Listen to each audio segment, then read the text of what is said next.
वैष्णवजन स्पंदन गांधी विचार के।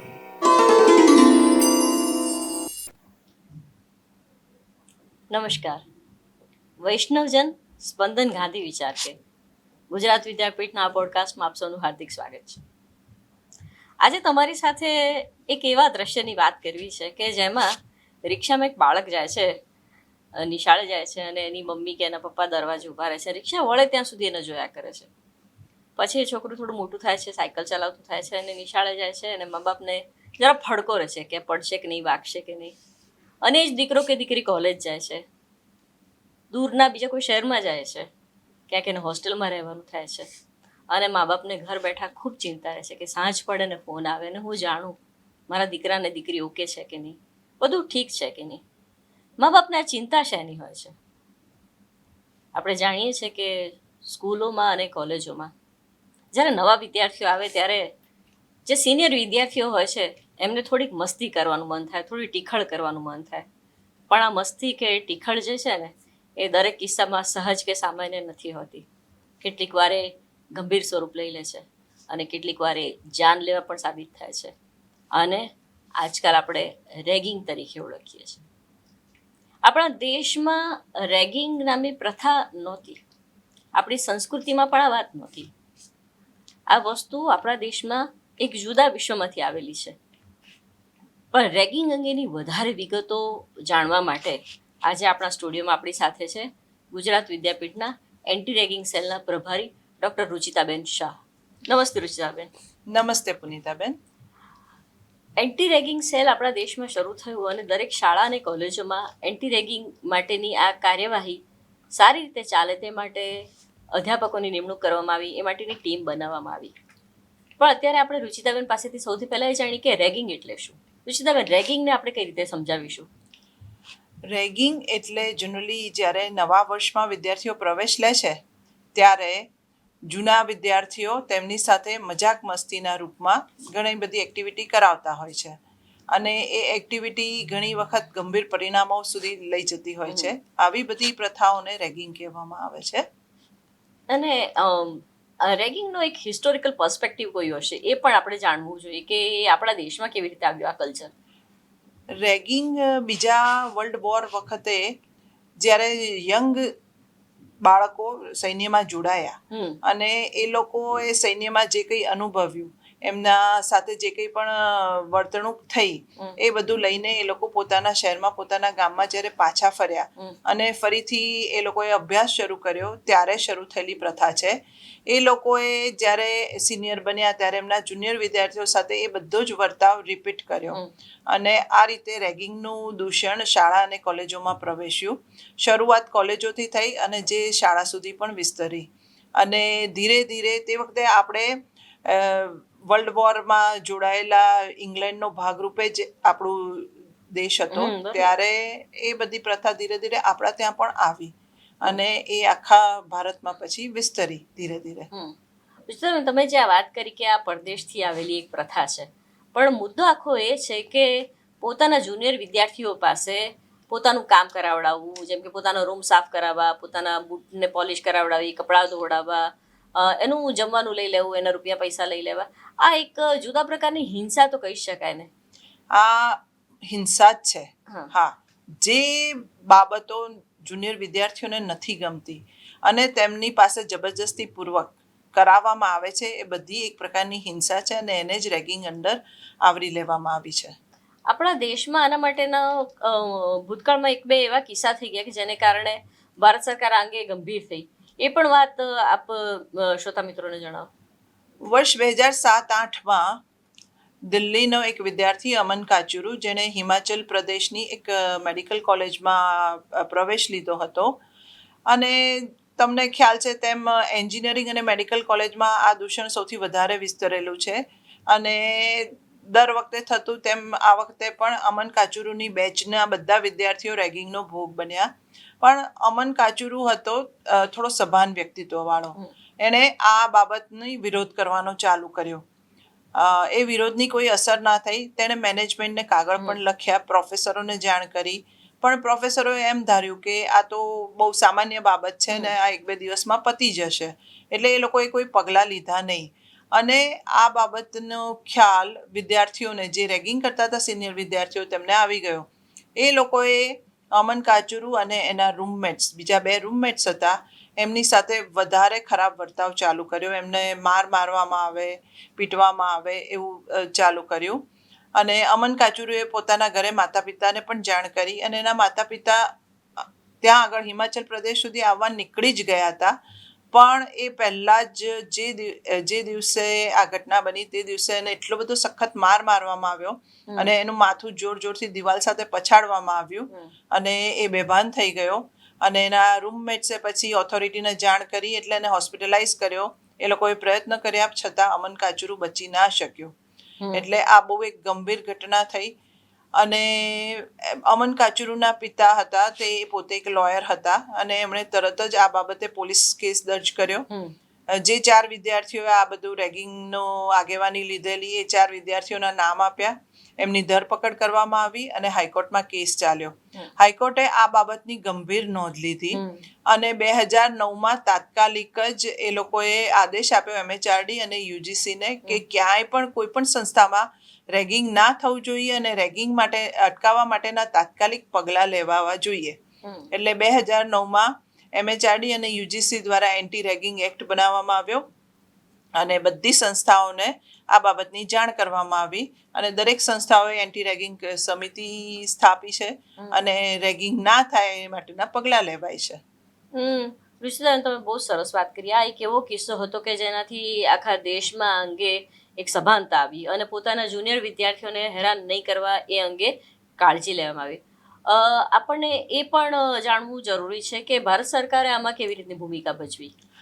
ભારત સરકારે રેગિંગના દૂષણોને ડામવા માટે તાત્કાલિક અસરથી પગલાં લેવા માટે દરેક સંસ્થાઓને, UGC દ્વારા દરેક સંસ્થાઓને, દરેક ઇન્સ્ટિટ્યૂટને ઇન્ફોર્મ કરવામાં આવ્યું કે તમારી સંસ્થાને રેગિંગ ફ્રી બનાવવાની છે અને જો રેગિંગ તમારી સંસ્થામાંથી નોંધાશે તો તમારી સંસ્થાના ગ્રેડિંગમાં અને બીજી બધી બાબતોમાં અસર થશે. એટલે તાત્કાલિકપણે તમારે આ રેગિંગ અટકાવવું જ જોશે. એટલે દરેક સંસ્થાઓ પણ સભાન થઈ અને આની સાથે વિદ્યાર્થીઓ, જે જુનિયર વિદ્યાર્થીઓ દર વર્ષે પ્રવેશ લે છે, એ વિદ્યાર્થીઓ પણ સભાન થયા, એમના મા બાપ પણ સભાન થયા અને એ લોકો પણ હવે જ્યારે એડમિશન લે છે ત્યારે આ સંસ્થામાં રેગિંગ થાય છે કે નહીં એનું પણ ધ્યાન રાખે છે. ઋષિતાબેન, આપણે વિદ્યાપીઠ વિશે વાત કરીએ તો આપણે તો 3 કેમ્પસની આવડી મોટી યુનિવર્સિટી, આપણે ત્યાં ક્યારેય આવા કિસ્સાઓ કોઈ નોંધાયા છે, તમારા ધ્યાનમાં છે? ના, આપણી સંસ્થા એટલું બધું સૌહાર્દપૂર્ણ વાતાવરણ ધરાવે છે કે આપણી સંસ્થામાં 3 કેમ્પસમાંથી કોઈ પણ જગ્યાએ આ પ્રકારનો કોઈ કિસ્સો આજ સુધી નોંધાયો નથી. સતત મિત્રતાપૂર્ણ વાતાવરણ ટકી રહે એ માટે સંસ્થાના દરેક વ્યક્તિ પ્રયત્ન કરે છે. વાઇસ ચાન્સેલરથી લઈને તે નાનામાં નાના સેવક સુધી બધા જ લોકો બધા વિદ્યાર્થીઓ સાથે માનથી જ વાત કરતા હોય છે અને કોઈ દિવસ જુનિયર વિદ્યાર્થીઓને એમના સિનિયર વિદ્યાર્થીઓ દ્વારા એવું ફીલ નથી કરાવવામાં આવ્યું કે ભાઈ તમે જુનિયર છો, અમારાથી નાના છો, નીચા છો, તમારે અમારા આદેશને માનવો જોઈએ, અમારું કામ કરવું જોઈએ. આવું કોઈ દિવસ આપણા વિદ્યાપીઠમાં કદી થયું નથી.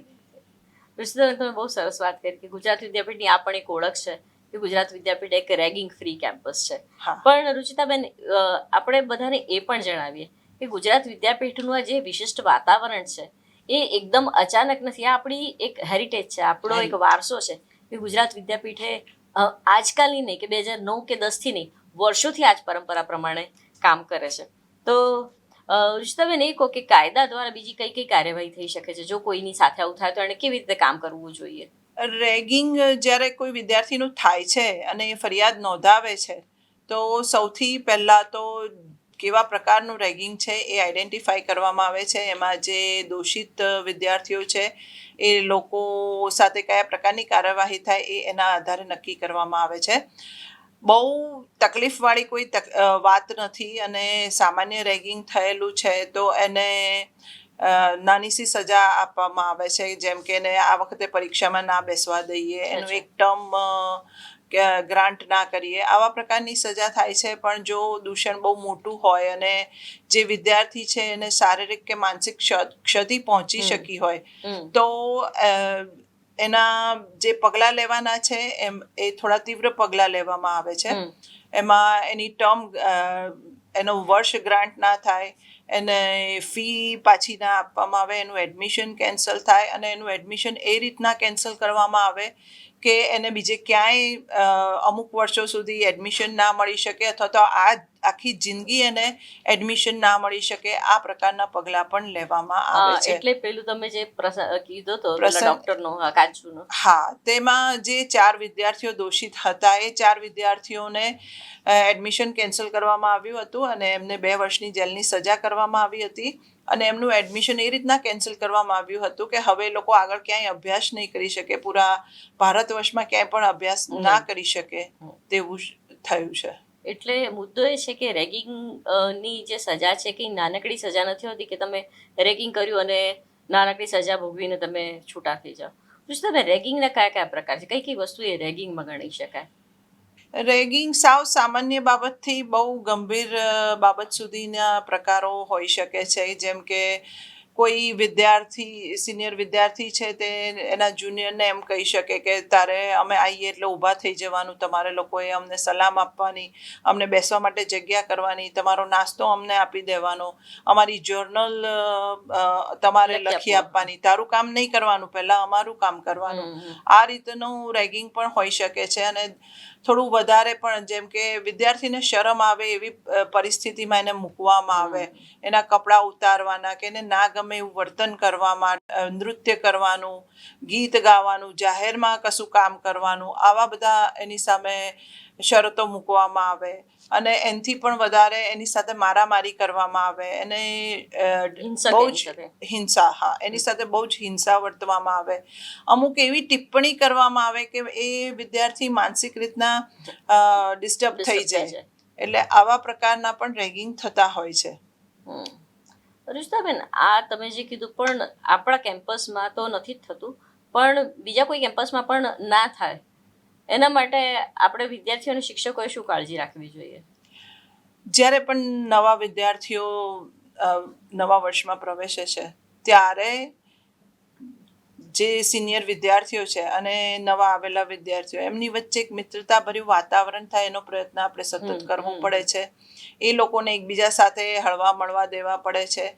અમુક સાંસ્કૃતિક કાર્યક્રમો એવા ગોઠવવા પડે કે જેમાં એ લોકો સાથે મળીને આખું સંચાલન કરે, પરફોર્મન્સીસ કરે, તો એ લોકો વચ્ચે બહુ સારું મિત્રતાપૂર્ણ વાતાવરણ ગોઠવાય છે અને પછી આ પ્રકારનું દૂષણ થતું જ નથી. એવું અમારું સતત અનુભવ છે અમારો. અને જનરલી આ પ્રકારનું કંઈ પણ નાનું પણ થાય તો તરત જ એન્ટી રેગિંગ સ્ક્વોડ છે આપણે ત્યાં, તે લોકો એક્શન લે છે. પણ અત્યાર સુધી એવી કોઈ જરૂર આવીને ઊભી નથી થઈ. અને ગુજરાત વિદ્યાપીઠમાં આપણું જે કલ્ચર છે, આપણું જે વાતાવરણ છે, એટલું બધું મિત્રતાપૂર્ણ છે કે કોઈ પણ નવો વિદ્યાર્થી અહીંયા આવીને ડરતો નથી. એને કોઈ દિવસ એવું લાગ્યું નથી કે એની સાથે કોઈ સિનિયર વિદ્યાર્થીઓ આજ સુધી રેગિંગ કર્યું હોય. બહુ સાચી વાત કીધી રુચિતાબેન તમે. રુચિતાબેન, આપણને આ એન્ટી રેગિંગ ડે અને આ એના આખું સપ્તાહની ઉજવણી થઈ રહી છે, વિદ્યાપીઠમાં અનેક કાર્યક્રમો થઈ રહ્યા છે, અને આપણને રેગિંગ અંગે કાયદાકીય રીતે અને બીજી કઈ કઈ બાબતો ધ્યાનમાં રાખવી અંગે આપણને વિસ્તારથી સમજાવ્યું. મુન્નાભાઈ, MBBS ફિલ્મ બધાને યાદ છે અને એમાં જે હીરો છે એ પેલા જે રેગિંગ કરતા ફર્સ્ટ યર MBBSના છોકરાઓને જે રેગિંગ થાય છે ત્યારે એ જે હીરો છે આવીને પેલા જે સિનિયર છોકરાઓ છે એનું રેગિંગ કરે, એ દ્રશ્ય આપણને જોઈને ફિલ્મમાં ખૂબ આનંદ આવે છે. પણ મુદ્દો એ છે કે જેની સાથે આ થઈ રહ્યું છે એ છોકરાઓની શું સ્થિતિ થતી હશે? આ વાતની ગંભીરતા ફિલ્મ જોઈએ ત્યાં આપણને નથી લાગતી, પણ એ જગ્યાએ આપણે આપણા બાળકોની કલ્પના કરીએ તો આપણને ચોક્કસપણે ધ્રુજારી આવી જાય કે આવું તો મારા બાળક સાથે નહીં, કોઈના પણ બાળક સાથે ના થવું જોઈએ. રેગિંગ એ માત્ર દેખાતી મનોરંજન પ્રવૃત્તિ કે થોડી ટીખળ કે મસ્તી મજાક નથી. એને ખાલી શરીર સાથે કશું લાગતું વળગતું એવું નથી હોતું, મન પર ઊંડી અસર છોડી જાય છે. અને એ જ કેમ્પસમાં એને 3 વર્ષ જો એ ભણી શકે તો 3 વર્ષ કે 5 વર્ષ ભણવાનું છે, અને એ બધી જ ઘટનાઓ એને વારંવાર યાદ આવતી રહે છે. એટલે મન પર કોઈ અસર ના થાય એ માટે બહુ જ કાળજી લેવી પડે એવો આ મુદ્દો છે. શાળા કોલેજના શિક્ષણનો મુદ્દો કહીએ તો આપણી પાસે એવા અનેક ઉદાહરણો છે કે જ્યાં આગળ આ જ જગ્યાએ, એટલે કે આશ્રમ શાળા હોય તો કૃષ્ણ સુદામાની દોસ્તી હોય કે બીજી કોઈ પણ મિત્રતા હોય, તો મિત્રતા કેળવવાની આ જગ્યાએ જો કડવાશના બીજ રોપાઈ જાય તો શિક્ષણ પણ સારી રીતે થઈ શકતું નથી. આપણે સૌ આ બાબતનું ધ્યાન રાખીએ કે માત્ર રેગિંગ જ નહીં, શાબ્દિક કે માનસિક હિંસા જ નહીં, પણ કોઈ પણ પ્રકારનું એવું વર્તન આપણાથી ના થાય કે જેથી કરીને શીખનાર કે શીખવનાર, અધ્યાપક કે વિદ્યાર્થી, કોઈને પણ કોઈ પણ પ્રકારનું મન દુઃખ થાય. આવા કેટલાય વિષયો સાથે અમે આપની સાથે વારંવાર આવતા રહીશું. હાલ તો આટલું જ. ધન્યવાદ. નમસ્કાર. वैष्णव जन स्पंदन गांधी विचार के.